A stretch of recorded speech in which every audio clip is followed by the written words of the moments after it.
உலகம் முழுவதும் தண்ணீருங்க. ஆனால் ஒரே ஒரு குடும்பம் அதில் பாதுகாப்பாக இருந்தது தெரியும்ல. கர்த்தர் செய்த அற்புதம் எல்லாருக்கும் தெரிந்தது தான். நோவாவை பற்றியதான கதை.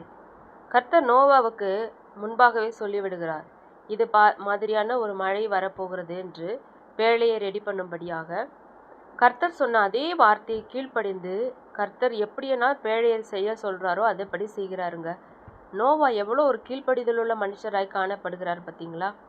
பேழையை செய்கிறாரு. அதே போல் அவர் சொன்ன 7வது நாளில் கர்த்தர் அந்த மழையை உருவாக்குகிறார். மற்ற யாரும் அந்த இருக்கிற ஜனங்கள் ஒருத்தர் கூட நம்பலை கர்த்தர் சொன்ன வார்த்தையை.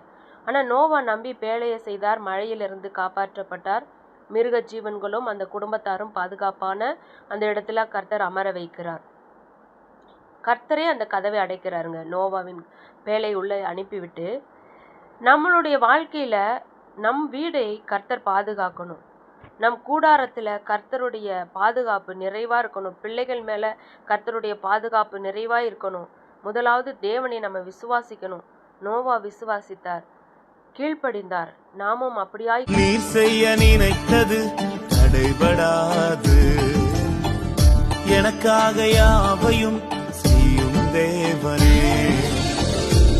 வேளைக்காக காத்திருக்க பொறுமையை எனக்கு தந்தருளும்.